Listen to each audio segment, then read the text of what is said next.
Bueno, y en modo país pasamos ahora al panorama internacional. Vamos a hablar de la situación política de Ecuador, que celebró elecciones el pasado domingo y ya tiene, bueno, un candidato que se transformó en presidente, el reelecto Daniel Noboa, con el 56% de los apoyos en la segunda vuelta y con la particularidad de que fue denunciado este resultado por Luisa González, la candidata del correísmo, que obtuvo el 44%. Pero ¿para qué explicarle yo esta situación si tenemos acá a Ricardo Galarza, un analista internacional y especialista en la materia, que nos va a contar todos los detalles? ¿Cómo te va, Ricardo? Bien, a ti, Diego, un gusto estar con ustedes, contigo y con Rosario. Bienvenido. ¿Qué pasó en Gracias. Ecuador? ¿Cuál es el estado de situación hoy, que ya estamos a miércoles, que han pasado algunos días, que sorprendió y tuvo ruido internacionalmente esta denuncia de fraude apuntando directamente contra los resultados de la elección presidencial? Sí, fue una acusación, digamos, fuerte, como bien decís, y tuvo repercusiones básicamente porque en las últimas elecciones, habrás notado, en América Latina, en la región en general, pero digo, en todo el continente, pero en Sudamérica, se da mucho la discusión alrededor de, o a lo largo de ejes ideológicos, ¿no? O políticos, ¿no? Entonces hemos visto varias veces con la elección de Lula, lo hemos visto con la elección de Milei en Argentina y ahora con la de Noboa en Ecuador, que los diferentes gobiernos de la región se inclinan por uno o por otro de los candidatos. En este caso era obvio, la división era un clásico, neoliberalismo versus progresismo, digamos, y así se dividieron los apoyos. Y entonces les costó mucho a algunos gobiernos de izquierda reconocer el triunfo de Noboa, sobre todo cuando inmediatamente Luisa González, la candidata de la Revolución Ciudadana, que es el partido fundado por el expresidente Rafael Correa, negó inmediatamente los resultados, dijo que había habido un fraude y pedía un recuento de votos. Efectivamente, la CELAC inmediatamente desconoció los resultados, después ha matizado un poco esa posición, pero vimos varios mandatarios de la región que se demoraron un poco. Fue el caso de Claudia Sheinbaum en México. En Uruguay incluso el presidente Orsi se demoró un poquito en reconocer los resultados, lo cual generó un poco de impaciencia, sobre todo en el Partido Nacional. Pero finalmente hemos visto un reconocimiento bastante amplio desde la Unión Europea hasta Uruguay, digo, y creo que adentro del propio Ecuador algunas instancias de gobiernos regionales y locales del propio correísmo, o sea, del partido de Luisa González y de Rafael Correa, han reconocido también. Entonces, Faltaban pruebas contundentes en esa denuncia, ¿no? Porque si uno no tiene una prueba que sea contundente, seguramente no se sustenta, en este caso, la denuncia, más allá de que había un relato, sí, por parte del correísmo y en este caso, bueno, de Luisa González, de ese fraude posible. De todas maneras, es algo que por un momento, por lo menos por las primeras horas, desestabilizó a Ecuador bastante políticamente hablando, ¿no? sí, ya es un país bastante inestable, Ecuador, y efectivamente esto generó un cimbronazo porque cuando salió con tanta fuerza a negar los resultados, pues aparte que había sido, digámoslo, bastante Amplio, ¿no? demasiado amplio para lo que se esperaba. Todas las encuestas los daban en un empate técnico, habían tenido un empate técnico en primera vuelta y para que habían estado 44-44, ¿no es cierto? Y la tercera fuerza, que es el movimiento Pachacútic, que es el movimiento indígena, había votado bastante bien, cerca del 6%, y le dio el apoyo precisamente a Luisa González. Entonces lo que se esperaba era, si esos votos, o si la mayoría de esos votos efectivamente se trasladaban a ella, se esperaba una victoria de ella. Entonces, sí generó un poco de desconfianza al principio. Inmediatamente Rafael Correa salió desde Bélgica a decir que era imposible matemáticamente que esos resultados se hubieran dado. Entonces, efectivamente, generó mucha duda. Después, analizando los resultados, ya salió la Unión Europea diciendo que sus observadores Te iba a decir no habían esto, ¿no? registrado Dicen que eso. los observadores no han detectado irregularidades importantes, ¿no? Que eso siempre da como cierta garantía. Sí, exactamente. La Unión Europea, la OEA dice que también tenía a su grupo de observadores allí y básicamente han dicho que el resultado no presenta objeciones. Ahora, digámoslo también, o sea, en la campaña, el presidente Noboa ha tenido unas irregularidades importantes desde el punto de vista constitucional. Exactamente, vayamos a eso. ¿Quién es el presidente Noboa y qué implica para Ecuador? ¿Qué tipo de gobierno se espera del presidente Noboa? Bueno, Daniel Noboa es un político muy joven, tiene 37 años y llegó a la presidencia en el 2023 con 35, para que nos hagamos una idea de quién estamos hablando, después de que el país tuvo una gran conmoción política allá en 2020, en plena pandemia, en el gobierno de Lenín Moreno. Luego lo sucedió Guillermo Lasso, tuvo que renunciar antes, fue bastante penoso eso. Y eligieron a joven que no era parte del establishment, no era parte de la clase política, era el hijo de un gran magnate ecuatoriano, Álvaro Noboa, un magnate bananero, y se dio con un partido pequeño, obviamente muy bien financiado, y ganó las elecciones inesperadamente. Ahora, a partir de allí, ha ejercido el poder de una manera bastante autoritaria, diría yo, ¿no?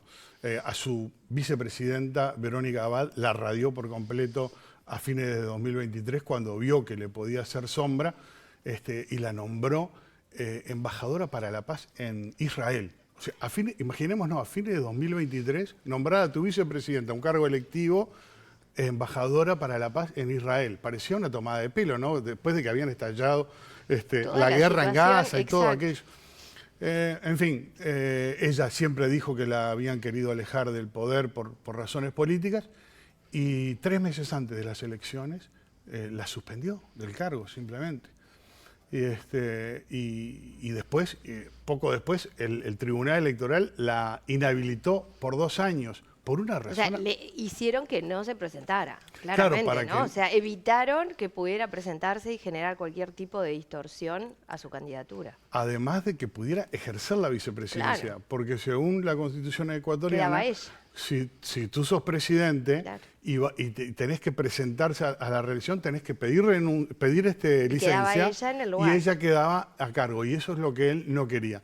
Entonces, O sea, algo la sacaron de pasa la jugada. ahí que parecería que va mucho más allá de temas de feeling o no entre políticos, ¿no? Podría haber incluso información que tenga esta mujer. Debe haber algo más que solamente una cuestión de temperatura entre uno y el otro. Sin duda, parece que han tenido problemas desde el inicio. Importante. Y él la empezó a presionar. Parece que no estaba en los planes de él incorporarla en la campaña. Pasó que era un partido chico, que no se esperaba mucho de eso. Y después ella dice que desde el principio él la empezó a presionar para que renunciara. Y Ahora, efectivamente no parece un presidente muy transparente, ¿no? En ese Exacto, sentido, ¿no? pero además él habló de no solamente de cambios, de gobernabilidad y demás, sino además ir contra el crimen organizado. ¿Cuál es digamos, el respaldo que tiene en cuanto a su trayectoria para poder confiar en que esta persona va a trabajar en contra del crimen organizado? Bueno, el crimen organizado en Ecuador es una cosa que ha tenido un ascenso rampante en los últimos años. Hoy por hoy tiene la tasa de homicidios mayor de Latinoamérica.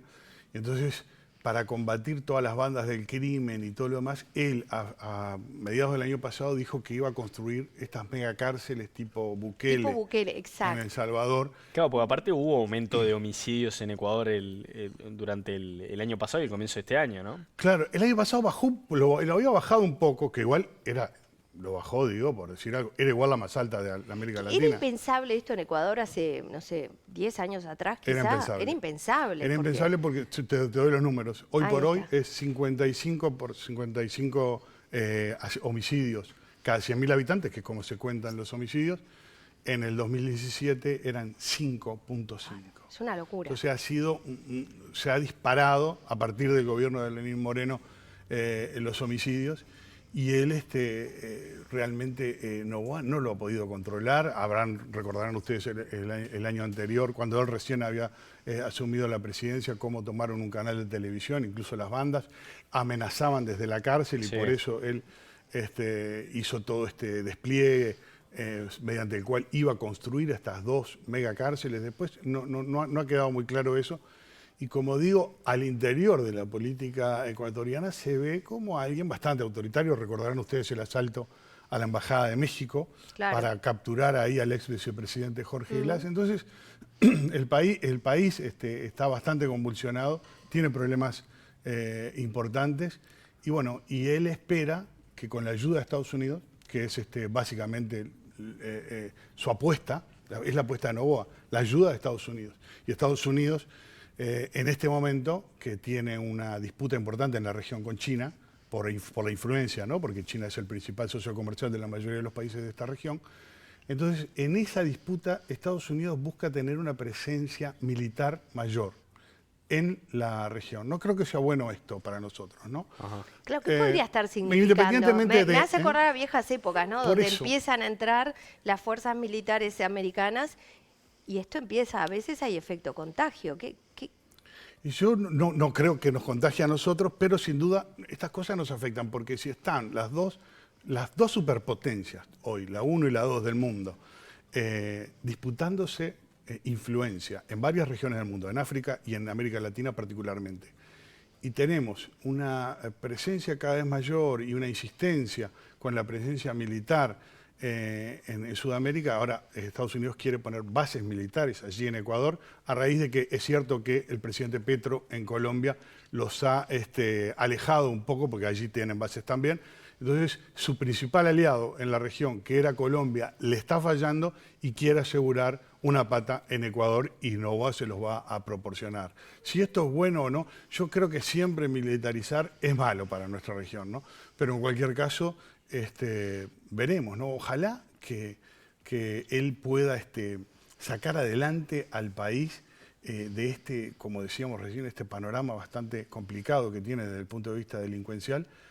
Y para lo que sí parece bastante dudoso, y no quiero ser tan pesimista en esto, es lo que propone, ¿no? Lo único que propone es ayuda a Estados Unidos, según él, lo que dice, ayuda real, ya sabemos lo que quiere decir, estamos hablando de esto.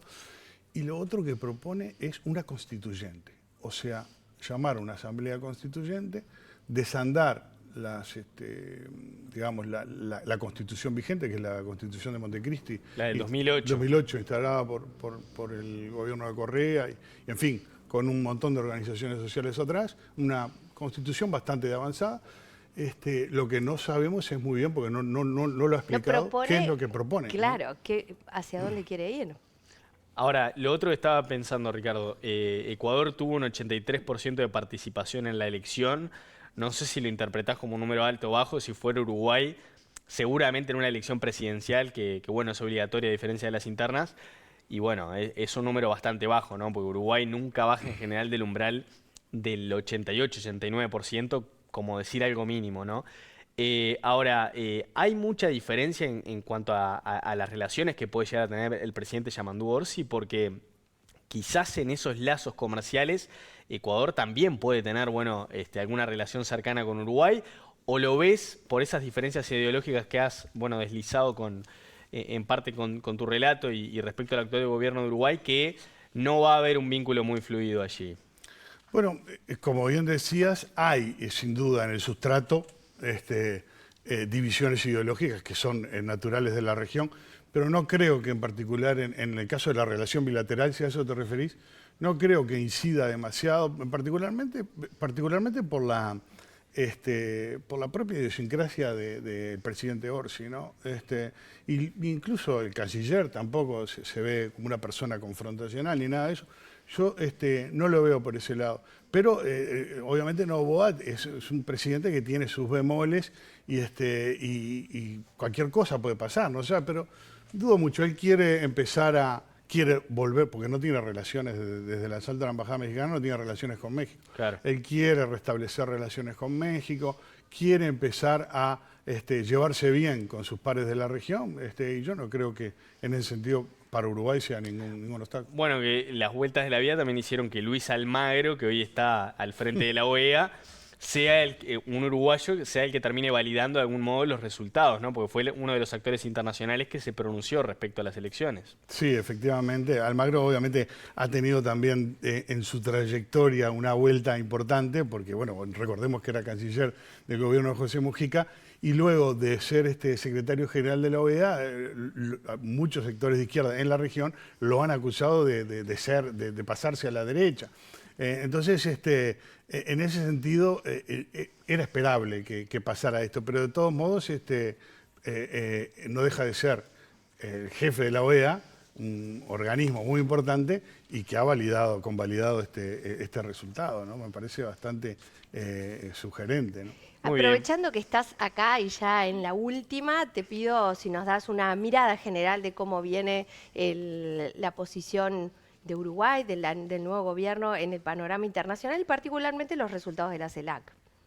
Bueno, me parece que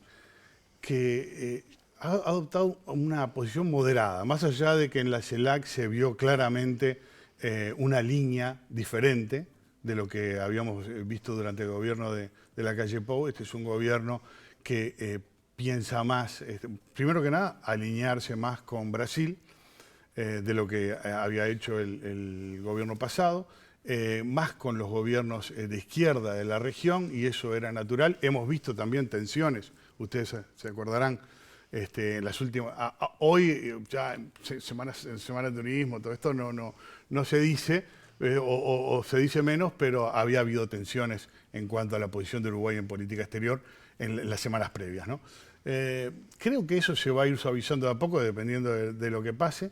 Y Uruguay, en ese sentido, va a ir con Brasil, va a ir con el sur global, como se dice, pero como siempre, cualquiera de los dos gobiernos no rompe con las otras posiciones. Es cierto, y esto hay que recordarlo, que le van a tocar 5 años difíciles en el panorama internacional, porque como digo, hay una tensión importante entre China y Estados Unidos que repercute en la región, y ahí va a haber que tomar decisiones. Y no va a ser sencillo, pero confío en que tiene un buen equipo, tanto en relaciones exteriores como en la propia presidencia, gente que lo asesora bien, y creo que van a navegar esas aguas. Esperemos, ¿no?, que lo haga de manera exitosa. Muy bien, Ricardo, muy claro el panorama. Seguramente retomaremos la charla en algún momento. ¿Cómo no? Encantado.